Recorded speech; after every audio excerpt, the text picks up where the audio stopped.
నమస్కారం.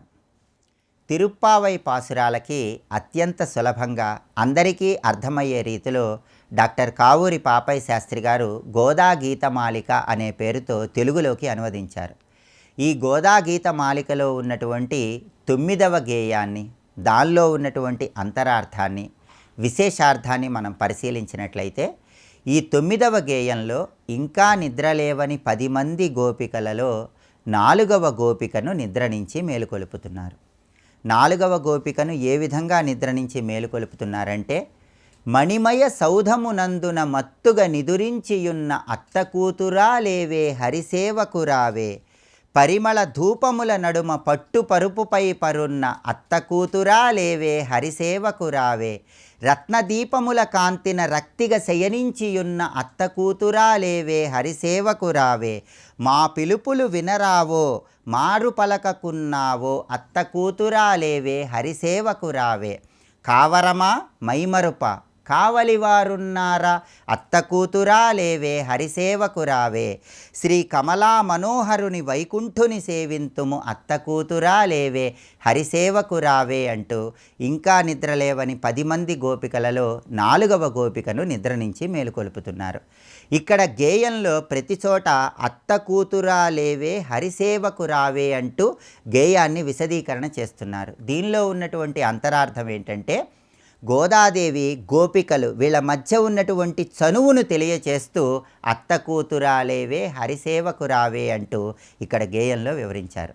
దీనిలో ఉన్నటువంటి అర్థాన్ని పరిశీలిస్తే, మణిమయ సౌధమునందున మత్తుగా నిదురించియున్న అత్తకూతురాలేవే హరిసేవకురావే అంటే 4వ గోపిక అద్భుతమైనటువంటి మణుల ప్రకాశంలో ఉండేటటువంటి ఒక భవనములో నిదురిస్తూ ఉంది. పరిమళ ధూపముల నడుమ పట్టుపరుపులపై పరున్న అత్తకూతురాలేవే హరిసేవకురావే, ఆ మణుల ప్రకాశంతో నిండి ఉన్నటువంటి భవనములో బ్రహ్మాండమైనటువంటి పరిమళాలు వెదజల్లేటటువంటి ధూపముల మధ్యలో పట్టుపరుపుల మీద 4వ గోపిక నిద్రిస్తోంది. రత్నదీపికల గమున రక్తిగా శయనించియున్న అత్తకూతురాలేవే హరిసేవకురావే అంటే ఆ భవనములో పట్టుపరుపులపై పరున్నటువంటి 4వ గోపిక చుట్టూ రకరకాలైనటువంటి రత్నాల మెరుపులు, రకరకాలైనటువంటి దీపపు కాంతులు అన్నీ కూడా దర్శనమిస్తున్నాయి. అలాగే మా పిలుపులు వినరావో మారు పలకకున్నావో అత్తకూతురాలేవే హరిసేవకురావే, మేము పిలుస్తున్నప్పటికీ ఆ పిలుపులు విన్నప్పటికీ వాటికి ఏమాత్రం స్పందించకుండా ఉన్నావు అంటూ 4వ గోపికను నిద్ర నుంచి మేలుకొలుపుతోంది. కావరమా మైమరుప కావలివారున్నారా అత్తకూతురాలేవే హరిసేవకురావే, ఏమమ్మా ఎందుకు నిద్ర నుంచి మేలుకోవటం లేదు? భవనం బయట ఉన్నటువంటి కాపలాదారుల గూర్చి నువ్వు నిద్ర నుంచి మేలుకోవటం లేదా? శ్రీ కమలా మనోహరుని వైకుంఠుని సేవింతుము, సాక్షాత్తు ఆ వైకుంఠంలో ఉన్నటువంటి శ్రీకృష్ణ పరమాత్మ భూలోకంలో గోలోకంలో అవతరించాడు, ఆయన్ని సేవించాలి, నిద్ర నుంచి మేలుకో అంటూ ఇంకా నిద్రలేవని 4వ గోపికను నిద్ర నుంచి మేలుకొలుపుతోంది. అయితే ఈ గేయంలో ఉన్నటువంటి విశేషార్థాన్ని మనం పరిశీలించినట్లయితే, మణుల ప్రకాశంతో రత్నముల ప్రకాశంతో ఉన్నటువంటి భవనములో ఎవరు పిలిచినా కూడా ఆ పిలుపులు వినకుండా 4వ గోపిక నిద్రలో ఉంది. దీనిలో ఉన్న విశేషార్థం ఏంటంటే, మణిమయములమైనటువంటి ఆ భవనము భక్తితో ప్రకాశించేటటువంటి భవనమునకు సంకేతము. అంటే మణుల ప్రకాశము, దీపముల ప్రకాశము ఇవన్నీ కలిగినటువంటి ఆ భవనము భక్తి అనేటటువంటి ప్రకాశాన్ని కలిగి ఉంది అని అర్థం.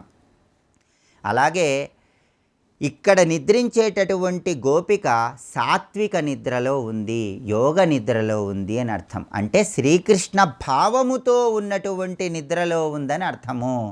ఎవరైనా సరే కృష్ణ భావములో ఉన్నప్పుడు వాళ్ళకి బయటి శబ్దములు వినపడవు, బయటి విషయాలు వినపడవు. కాబట్టి ఒక పెద్ద భవనములో మణుల ప్రకాశముతో రత్నముల ప్రకాశముతో ఉన్నటువంటి భవనములో పట్టు పరుపుల పైన పరిమళ ధూపముల నడుమ 4వ గోపిక నిద్రిస్తోందని చెప్పటంలో ఉన్న విశేషార్థం ఏంటంటే, భగవత్ సంబంధమైనటువంటి భక్తి అనేటటువంటి ప్రకాశము మన చుట్టూ ఉన్నప్పుడు, భగవత్ సంబంధమైనటువంటి యోగ నిద్రలోకి, సాత్విక నిద్రలోకి మనం వెళ్ళినప్పుడు బయటి వారి పిలుపులు మనకు వినిపించవు, బయటి ప్రపంచంతో సంబంధం ఉండదు. అటువంటి పరమాత్మ భావాన్ని మనం పొందాలని చెప్పటమే 4వ గోపికను నిద్ర నుంచి మేలుకొలపటంలో ఉన్న అంతరార్థం. కాబట్టి ఈ 4వ గోపిక సాత్విక నిద్రలో ఉంది, యోగ నిద్రలో ఉంది, కృష్ణ భావం కలిగిన నిద్రలో ఉంది. అటువంటి నిద్రలో ఉన్న గోపికను నిద్ర నుంచి మేలుకొల్పి కృష్ణుడి పాద పద్మములను ఆశ్రయించి పరై అనేటటువంటి తప్పెట లాంటి వాయిద్యాన్ని స్వీకరించి పరమాత్మ మోక్షప్రాప్తిని పొందాలని 4వ గోపికను నిద్ర నుంచి మేలుకొలుపుతోంది. ఇది ఈ గేయములో ఉన్నటువంటి విశేషార్థంగా ప్రతి ఒక్కరూ గుర్తించాలి. రేపటి తిరుప్పావై పాసురాలలో గోదా గీతమాలికలో ఉన్నటువంటి 10వ గేయాన్ని, దానిలో ఉన్నటువంటి అంతరార్థాన్ని, విశేషార్థాన్ని పరిశీలిద్దాం. నమస్కారం.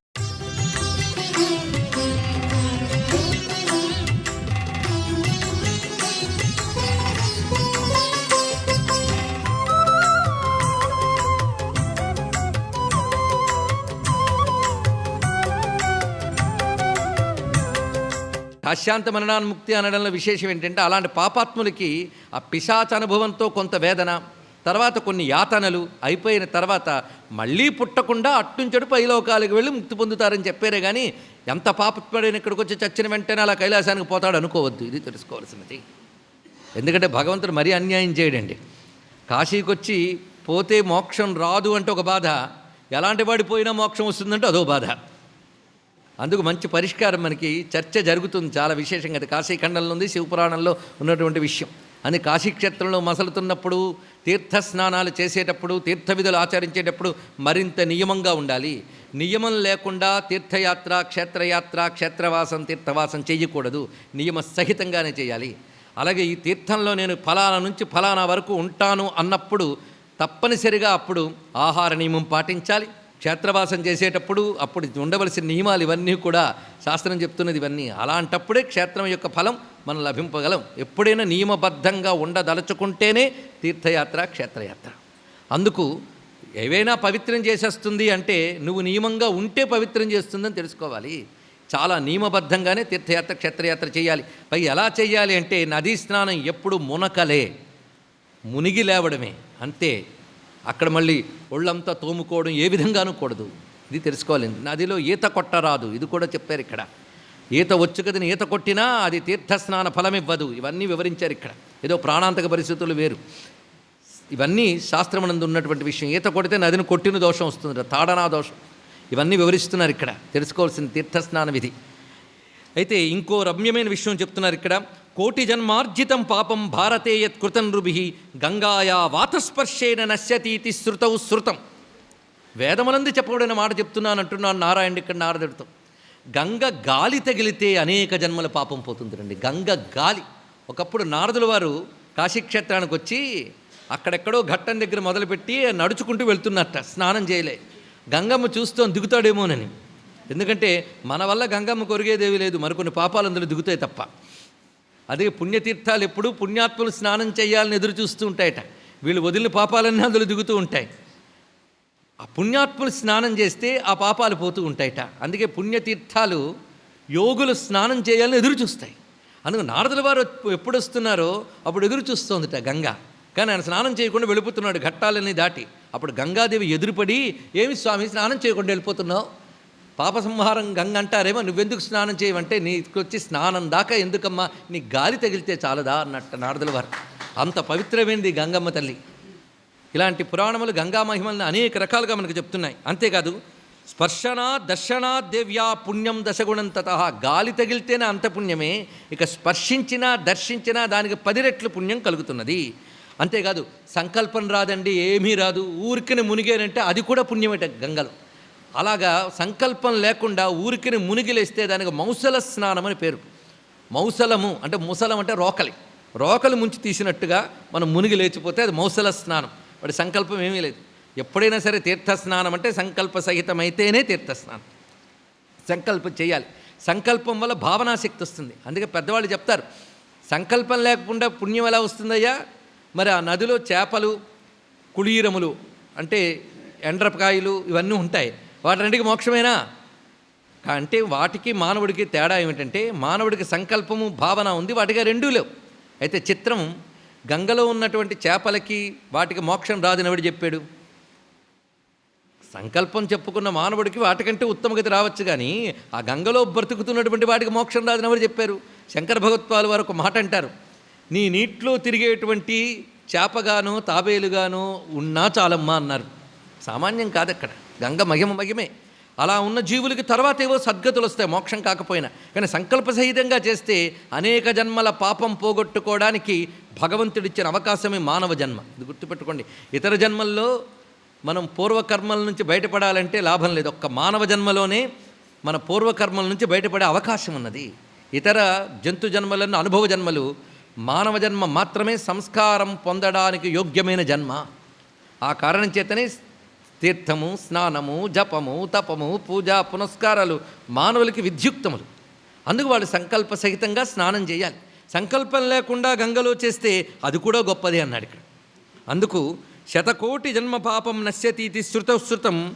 పైగా మహామహా పాపాల్ని, యానికానిచ పాపాని బ్రహ్మహత్యాదికాని చ జన్మ సంక్షార్జితాన్యేవా కామతోపి కృతాని చ తాని సర్వాణి నశ్యంతి మౌసల స్నానతో నృణాం. మౌసల స్నానమే ఇంత గొప్పదైతే మరి ఇంకా సంకల్ప స్నానం చెప్పడానికి ఏమున్నది? ఆ మౌసల స్నానానికి 10 రెట్లు ఫలమిస్తున్నది సంకల్పజనితమైనటువంటి స్నానం ఇది. అలా ఇక్కడ వివిధములైన అయనాల్లోనూ తిథుల్లోనూ స్నాన విధానములు చాలా చాలా వివరించారు. అదేవిధంగా అక్షయ తృతీయ నాడు గంగానది స్నానం చాలా విశేషమని, ఇక చైత్రశుద్ధ నవమి గంగా స్నానంకి ప్రత్యేకత ఉన్నది. ఇక నందాతిథి అంటే ఆశ్వయుజ శుద్ధ పాడ్యమి, అంటే శరన్నవరాత్రుల ప్రారంభ దివసం ఆ రోజు. అలాగే దశహరా దశమి అంటే అమ్మవారు ఇక్కడ ఆవిర్భవించినటువంటి దినం, జ్యేష్ఠ శుద్ధ దశమి. దానికి దశహరా అని పేరు. ఎందుకంటే తస్యా స్నానం తపోదానం గంగాయా మునిషత్తమా మహాఫలప్రదం తద్వన్ మహాపాతకనాశనం. ఆ రోజు విశేషం చెప్తున్నారు. దశజన్మార్జితం పాపం హరతే తత్ర జాహ్నవి తస్మాత్ సా దశమి ప్రోక్త మునే దశహరాతిథి అన్నారు ఇక్కడ. అది దశజన్మార్జితమైన పాపాన్ని పోగొడుతుంది. ఆ తిథి పేరే దశహరా తిథి. సర్వం శ్రీ జగన్మాతృ చరణారవిందార్పణమస్తు. స్వస్తి.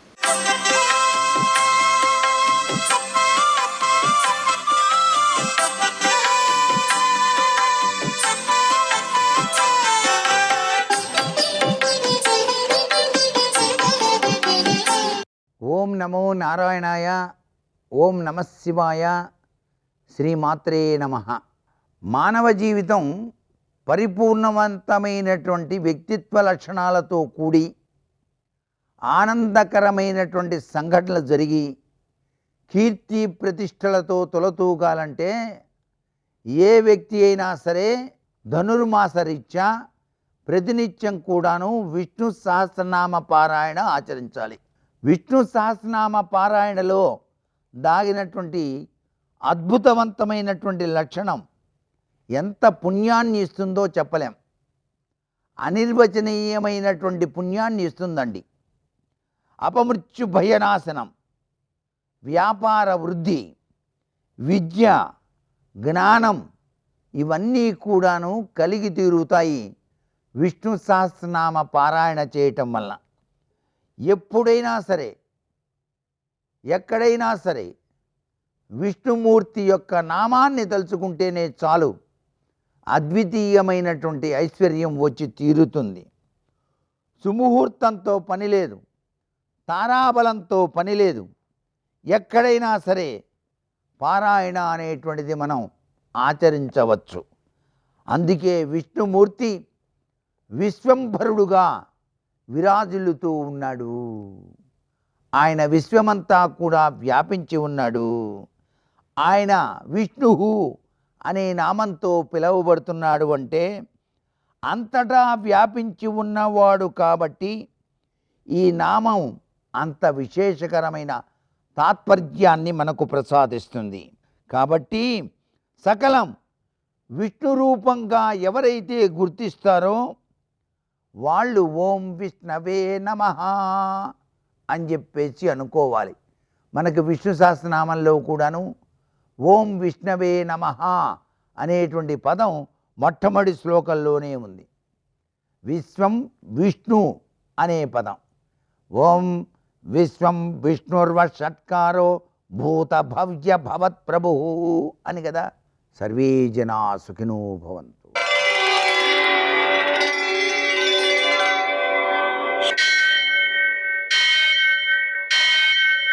सहस्रशीर्षं देवं विश्वाक्षं विश्वशम्भुवं विश्वं नारायणं देवमक्षरं परमं पदं विश्वतः परमां नित्यं विश्वं नारायणगुं हरिं विश्वमेवेदं पुरुषस्तद्विश्वमुपजीवति पतिं विश्वस्यात्मेश्वरगुं शाश्वतगुं शिवमच्युतं नारायणं महाज्ञेयं विश्वात्मानं परायणम् सूर्यशौर्यमथेन्दुरिन्द्रपदवी सन्मङ्गलं मङ्गलम् ఆపదామపహర్తారం దాతారం సర్వసంపదాంకం లోకాభిరామం శ్రీరామం మోక్షదంతం నమామ్యహం. నేటి కాలమాన విశేషాలను గమనిద్దాం. స్వస్తి శ్రీ చాంద్రమాన విశ్వావసునామ సంవత్సరం ఉత్తరాయణం, కొన్ని పంచాంగాల్లో దక్షిణాయనం, హేమంత ఋతువు, పుష్యమాసం, శుక్లపక్షం, బుధవారం. సూర్యోదయం 6:47 సూర్యాస్తమయం 5:44 తిథి చతుర్థి మధ్యాహ్నం 1:08 వరకు, నక్షత్రం శ్రవణం ఉదయం 7:06 వరకు, వర్జం మధ్యాహ్నం 11:18 నుంచి 12:58 వరకు, దుర్ముహూర్తం మధ్యాహ్నం 11:54 నుంచి 12:37 వరకు, అమృతకాలం రాత్రి 9:22 నుంచి 11:02 వరకు, రాహుకాలం బుధవారం కాబట్టి మధ్యాహ్నం 12 నుంచి 1:30 వరకు, అష్టగౌర్గురీత్యా శుభప్రదమైన సమయం ఉదయం 7 గంటలకి. నేటి విశేషం బుధవారం సందర్భంగా మనం శ్రీరామచంద్రునికి సంబంధించినటువంటి గుణగణాలను కీర్తించేటువంటి రామాయణంలోని మొదటి సర్గ పిల్లల చేత పారాయణ చేయించడం, హయగ్రీవ స్వామికి పూజ చేసి పెసలు కలిపినటువంటి పాయసాన్ని నివేదన చేసి ప్రసాదంగా పిల్లలకి పంచడం, వీటి ద్వారా పిల్లల్లో సద్బుద్ధులు అలాగే ముఖ్యమైనటువంటి జ్ఞాపక శక్తి అన్నీ కూడా పెరుగుతాయి. మరో ముఖ్య విశేషం ధనుర్మాసంలో 9వ శుభదివసం. ఈ సందర్భంగా గోదాదేవి 9వ పాసురం ద్వారా మరొక గోపికను లేపుతోంది. చక్కని మాణిక్యాలతో నిర్మించినటువంటి భవనం, దాని చుట్టూ దీపాలు వెలుగుతుంటే, అగరు ధూపాలు పరిమళాలు వెదజల్లుతుంటే, మెత్తగా ఉండేటువంటి హంసతూలికా తల్పం మీద పడుక్కుని నిద్రిస్తున్నావా ఓ మేనమామ కూతురా? మణిమయ ప్రభలతో ప్రకాశిస్తే నీ భవనం ఉంది చూసావా, ఆ గడి తీయమ్మా. అవును, నీకేమైనా నిద్ర అంత ఎక్కువగా ఎందుకుంది? ఓమ్మా మేనత్త, నువ్వేనా లేపమ్మమ్మా ఆవిడ్ని. నీ పుత్రిక ఏమైనా మోగదా, పలకట్లేదేమిటి, చెవిటిదా, బద్ధకస్తురాలా? ఆమె ఎక్కడికి వెళ్లకుండా ఉండడం కోసం ఆమెకి ఎవరినైనా కాపలా ఉంచారా? ఇంత మైమరిచి నిద్రపోవడం ఏమిటి? అయినా మంత్రించారా ఆమెని? ఆమెకి ఏమైంది, నిద్ర లేవట్లేదు? కృష్ణ, నువ్వు గుణాలే ఆశ్చర్యకరాలు, నీ చేష్టలు అత్యాశ్చర్యకరాలు. ఆయన యొక్క నామాలను మనం తలుచుకోవాలి అని అంటోంది. అవునమ్మా, మేము కృష్ణుడి నామాలు కీర్తిస్తున్నాం కదా, అవేమి నీకు వినిపించడం లేదా? ఇంకా లేవలేదేమిటి అని ఒక కన్యను లేపుతోంది గోదాదేవి. ఇక్కడ మనం గమనించాల్సింది ఏమంటే, ఆయా లక్షణాలు కలిగినటువంటి వ్యక్తులు దైవీ శక్తిని అశ్రద్ధ చేస్తూ ఉండే పరిస్థితులలో వాళ్ళ మనస్సులను ఉత్తేజపరచడం అని ఈ చర్యలను అర్థం చేసుకోవాలి. నేటి ఆణిముత్యాలు.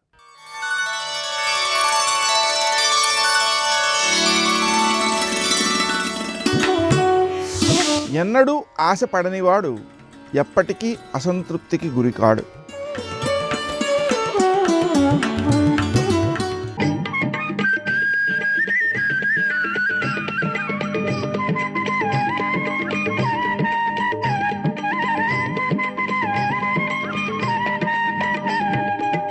సుబ్రహ్మణ్యం సుబ్రహ్మణ్యం షణ్ముఖనాథ సుబ్రహ్మణ్యం సుబ్రహ్మణ్యం సుబ్రహ్మణ్యం షణ్ముఖనాథ సుబ్రహ్మణ్యం. బ్రహ్మచారిగా ఉంటే తిరగడం కుదరదు, గురువుగారి దగ్గర ఉండాలి. గృహస్థుగా ఉంటే భార్యాబిడ్డల్ని పోషించాలి. వానప్రస్థ అయితే భార్యతో కలిసి అడవిలో కూర్చోవాలి. సన్యాసి అయితే అంతా తిరగచ్చు. తిరిగి అవైదికమైన వాదనలను ఓడించవచ్చు. తిరగడానికి వీలుగా ఉంటుందని ఆపత్సన్యాసం తీసుకున్నారు.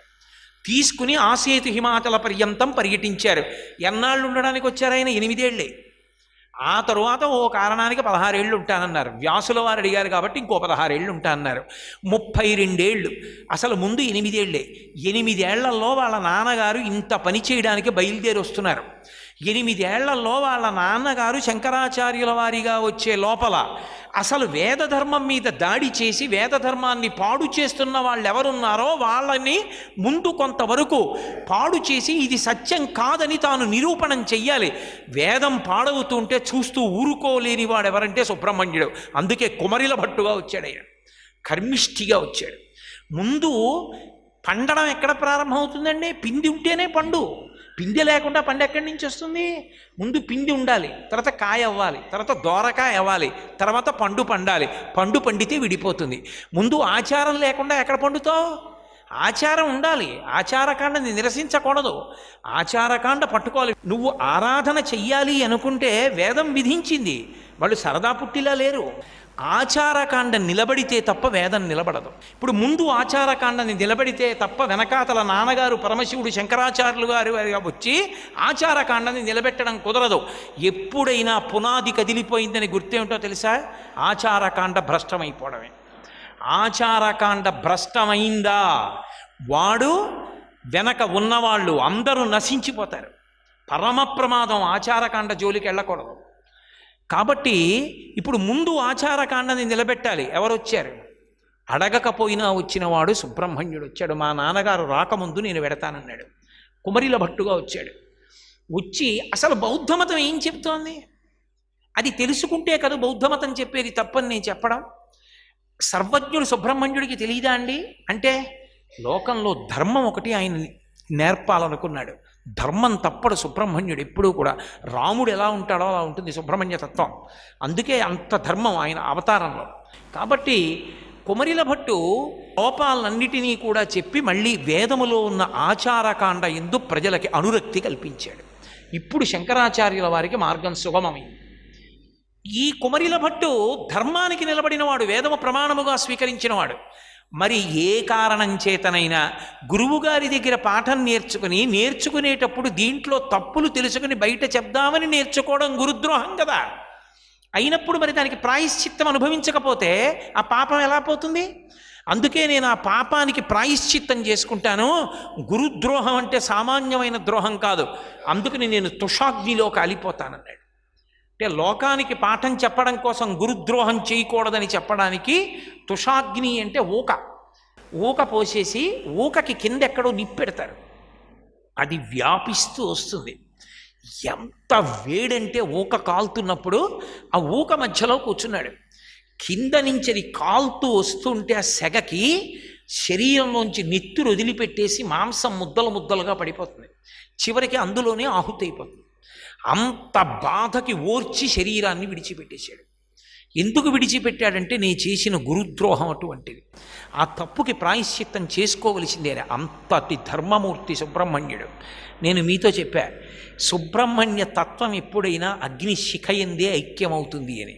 అందుకే తుషాగ్ని ఎందే ఐక్యమైంది.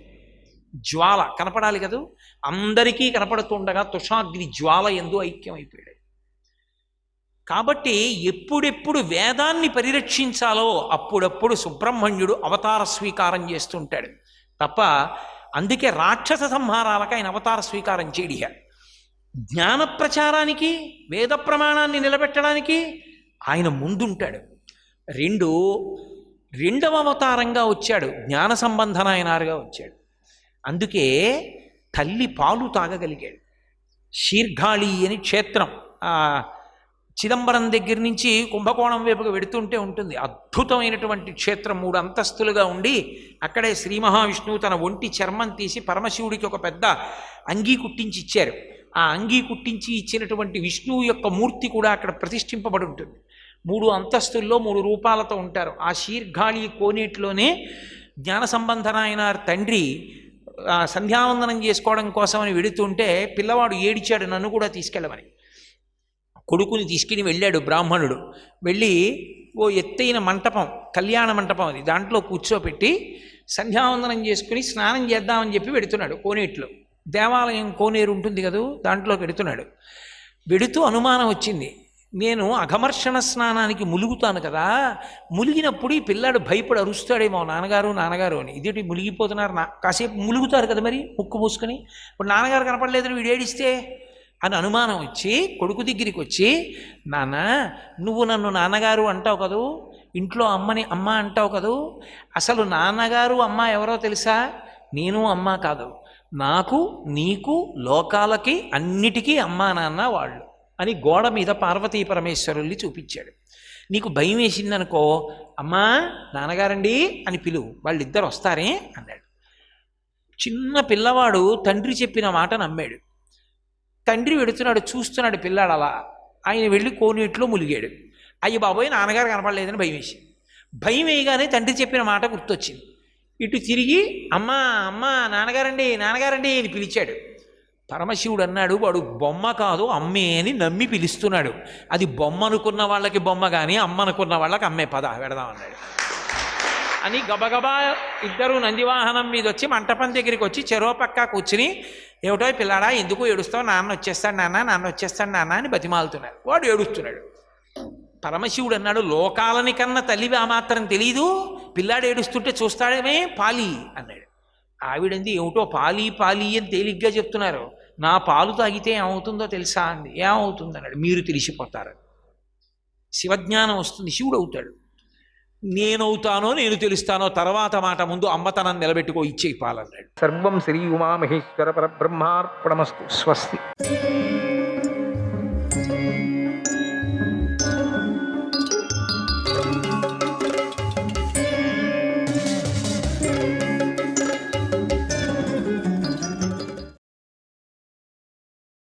ఈ వానప్రస్థ ఆశ్రమం అనుభవించాలా, ఎందుకంటే ముందుకు స్వర్గానికి వెళ్ళాలని కూడా ఆశ ఉండింది.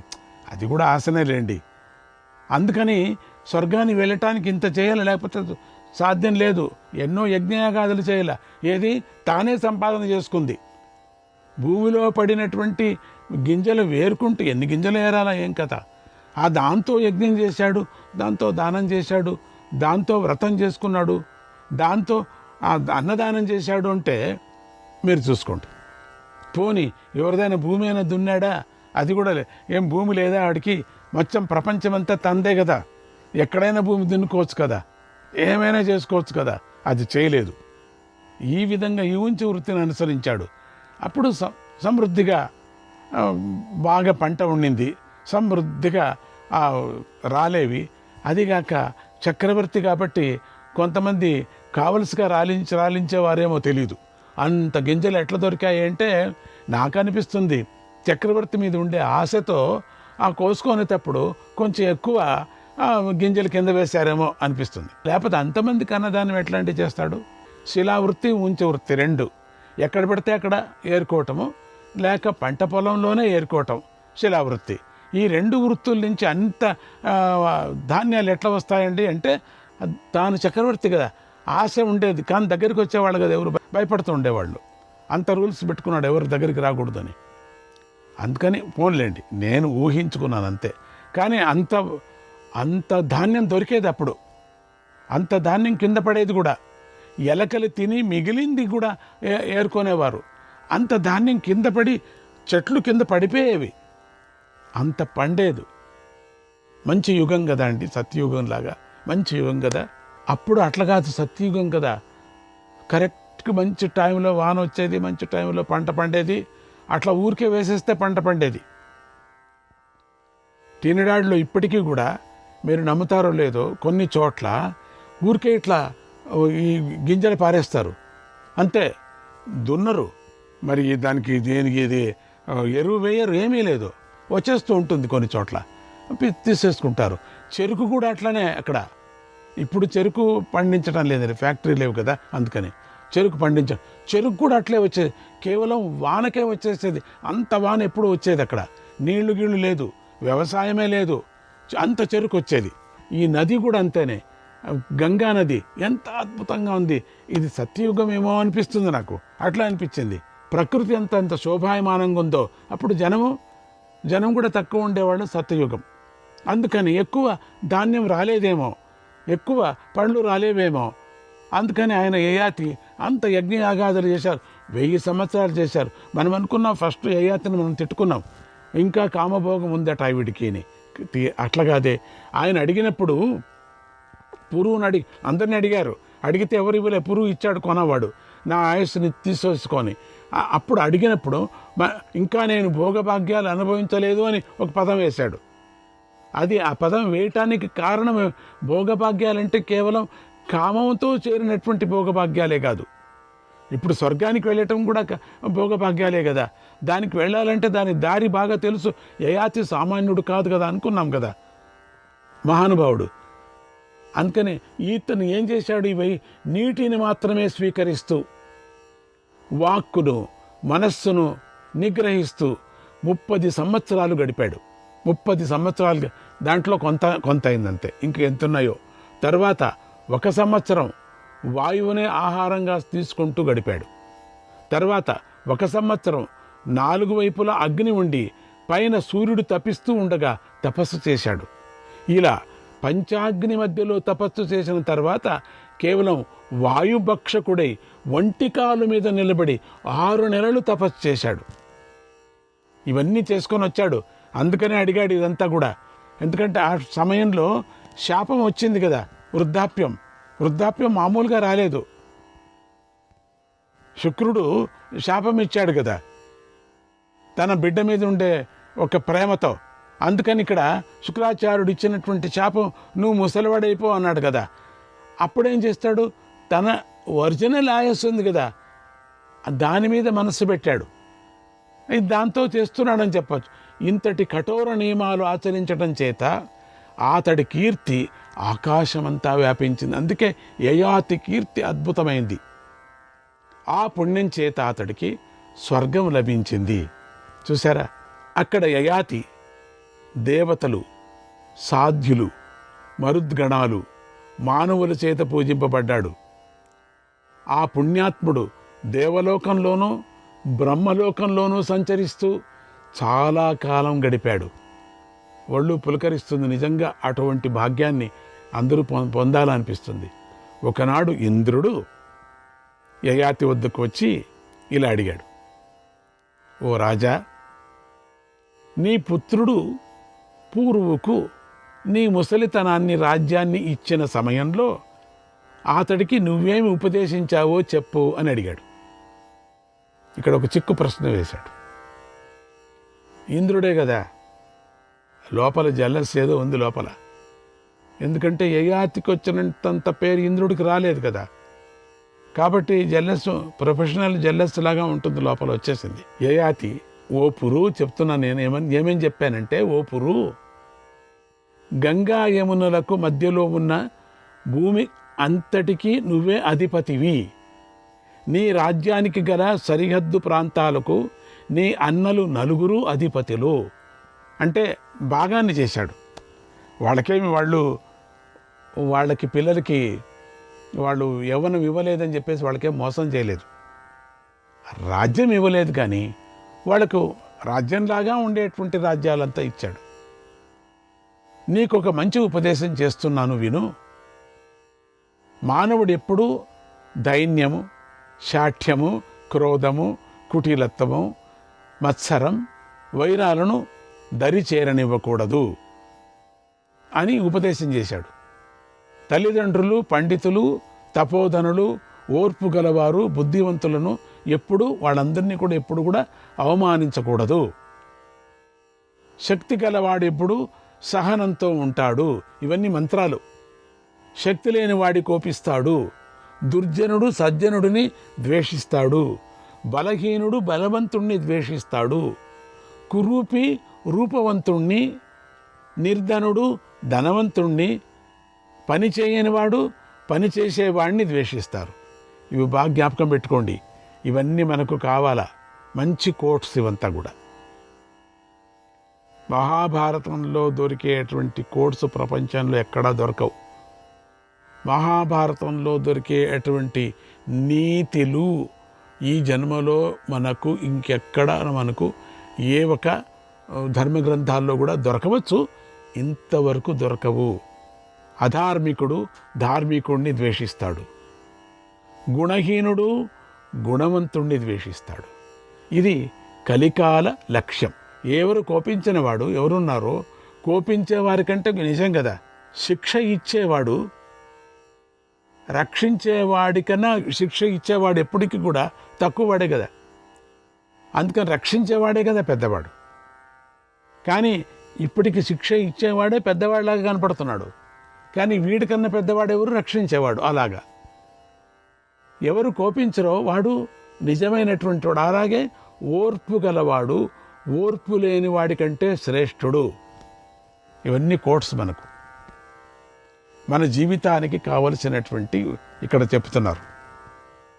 ఏమని ఎవరికి చెప్పాడు? యయాతి గారు, యయాతి మహారాజా ఎవరికి చెప్పారు? పూర్కి. దాన్ని ఎవరు అడుగుతున్నారు? ఇంద్రుడు అడుగుతున్నాడు. ఆ టైంలో మీ ఇద్దరికీ జరిగిన సంభాషణ ఏమిటంటే యయాతి చెప్తున్నాడు, మానవత్వం లేని వారికంటే అమానుషులు అంటే మానవత్వం కలవారే ముఖ్యులు, అంటే వాళ్లే మనుష్యులు. మూర్ఖుడు కంటే విద్వాంసుడే ప్రధానుడు. ఆకృష్యమానో నాక్రోశేత్ మన్యురేవ తితిక్షతః ఆక్రోష్టారం నిర్దహతి సుకృతం చాస్య విందతి. ఇతరులు తనను నిందిస్తున్నప్పుడు కోపంతో తాను తిరిగి వారిని నిందించకూడదు. సహనం, క్షమ కలవారి ఒక్క కోపమే నిందించేవాణ్ణి దహిస్తుంది. ఆకృష్యమానో నాక్రోశేత్ మన్యురేవ తితిక్షతః ఆక్రోష్టారం నిర్దహతి సుకృతం చాస్య విందతి. నిందించిన వాడి పుణ్యాన్ని సహనం కలవాడు పొందుతాడు. చూసారా? నారుం తుదహ శాన్న నృశంసవాదీ నహీనతః పరమ వ్యాదదీత యయాస్య వాచా పర ఉద్విజ్ఞేద నతాం వదేదుషతీం పాపలోక్యాం. ఎంత ఆవేశం వచ్చినా ఎదుటి వారి హృదయం నొచ్చుకునేటట్లుగా మాట్లాడకూడదు. ఇతరులు ఉద్వేగం పొందే మాటలు మాట్లాడకూడదు. పాపలోకంలో ఉండేటువంటి పాపలు మాట్లాడే మాటలు మాట్లాడకూడదు. అరుంతుదం పరుషం తీక్ష్ణవాచం వాక్కంటకై ర్వితదంతం మనుష్యాన్ విద్యాదలక్ష్మీ కతమం జనానాం ముఖే నిబద్ధాం నివృత్తిం వహంతం. ముఖే నిబద్ధాం నివృత్తిం వహంతం. మాటలతో బాధించేవాడు, కఠినంగా తీక్షణంగా మాట్లాడేవాడు, వాక్కులనేటువంటి ముళ్ళతో మనుష్యులను బాధ పెట్టేవాడు, ఇలా ఈ లక్షణాలు కలవాడిని దరిద్రుడిగా భావించాలి. బాగుంది. సద్భిః పురస్తాదభిపూజితః స్యాత్ సద్భిస్తథా పృష్టతో రక్షితః స్యాత్ సదా సతా మతివాదాం స్థితిక్షేత్ సతాం వృత్తం చాదదీతార్య వృతః. ముందుగా సత్పురుషులను గౌరవించాలి, వారి చేత గౌరవించబడాలి. ఆ తరువాత సత్పురుషుల చేత రక్షించబడాలి. చెడ్డవారి చెడు మాటలను సహించాలి. సత్పురుషుల నడవడికను అనుసరించి వారి ప్రవర్తనను అలవర్చుకోవాలి. దుష్టులైన మానవుల నోటి నుండి వాక్కులనే బాణాలు వెలువడతాయి. అవి తగిన వారిని పగలు రాత్రి బాధిస్తాయి. అంటే దుష్టుడు అటువంటి మాటలను పలికి, అంటే అవి తగిలిన వారికి, ఎవరెవరు ఆ దుష్టుల మాట తగిలిన వారికి పగలు రాత్రి బాధిస్తాయి. మాటలతోనే చేసేవాళ్ళు ఉన్నారు చూడండి.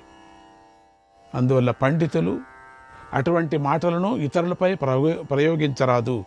నకీదృశం సంవననం త్రిషు లోకేషు విద్యతే దయా మైత్రీ చ భూతేషు దానంచ మధురాచ వాక్. ఇతరులను వశం చేసుకోవటానికి ప్రాణుల పట్ల దయ, స్నేహం, దానం, తీయని మాట, ఇంతకంటే మూడు లోకాల్లోనూ లేదు, మరొకటి లేదు అని చెప్పేశారు. తస్మాత్ సాంత్వం సదా వాచ్యం నవాచ్యం పురుషం క్వచిత్ పూజ్యాన్ సంపూజయే దద్యాత్ నచయాచేత్ కదాచన. అందువల్ల ఎల్లప్పుడూ శాంతంగా మాట్లాడాలి, కానీ పౌరుషంగా మాట్లాడకూడదు. పూజించదగ్గ వారిని పూజించాలి, దానం చేయాలే కానీ ఎప్పుడూ కూడా యాచించకూడదు. ఉత్తమ పురుషుడికి క్షమాహృదయం, ప్రియంగా మాట్లాడటం, సాధువులను పూజించటం అనే గుణాలు ఉండాలి. దేహి అని చేయి చాచకూడదు, దానం చేసే గుణం ఉండాలి అని యయాతి ఇంద్రుడికి చెప్పాడు. ఓం శ్రీకృష్ణాయ పరమాత్మనే నమః. ఇంద్రుడు యయాతితో, ఓ రాజా, గృహ సంబంధమైన కర్మలన్నిటినీ పూర్తి చేసుకొని ఇల్లు విడిచి వనానికి వెళ్ళావు, తపోదీక్ష వహించావు. నిన్ను ఒక్క మాట అడుగుతున్నాను, చెప్పు. నువ్వు తపస్సులో ఎవరితో సమానమైన వాడువు? నీకు సాటి అయిన వాడెవడు అని అడిగాడు. తపస్సుతో సమానమైన వాడెవడు? అంతగా చేశాడు యయాతి. అప్పుడు యయాతి చెప్తున్నాడు, ఇంద్ర, దేవతలు, మనుష్యులు, గంధర్వులు, మహర్షులలో ఎవరూ కూడా నాతో సమానులు కారు. నా సరిజోడిని నేను చూడలేదు అని గర్వంగా అన్నాడు. అక్కడ వచ్చింది తాపత్రయం, ఇక్కడ పట్టుకున్నాడు. ఈ మాటకు ఎంతగా నీతులు చెప్పినవాడు ఇక్కడ చూడండి, పప్పులో కాలు పెట్టాడు. బాగా కాలుతూ ఉండే పప్పు ఉంటుంది, దాంట్లో ఎవరైనా కాలు పెడతారా? అసలు చెయ్యే పెట్టుని కాలు ఎవరు పెడతారు? కాలు పెడితే బయటకు వస్తాడు. పెద్ద హండాలో 2 కాళ్ళు పెడితే వాడి గతి ఏమిటి? ఎవరు లేరు అక్కడ. వాడి కథ ఏమిటి? వాడు బయటకు వచ్చేది ఎట్లా? ఇంద్రుడు ఆ గర్వాన్ని గమనించాడు. అంతే, ఇంద్రుడు కావలసినదే. దేంట్లో కనిపెట్టడానికి కాలేదు ఇంద్రుడికి. చాలాసేపు కాదు, చాలా ఏండ్లు చెప్పచ్చు ఇద్దరు మాట్లాడారు. మనకు అట్లా అనిపిస్తుంది అంతే. శ్రీకృష్ణాయ పరమాత్మనే నమః.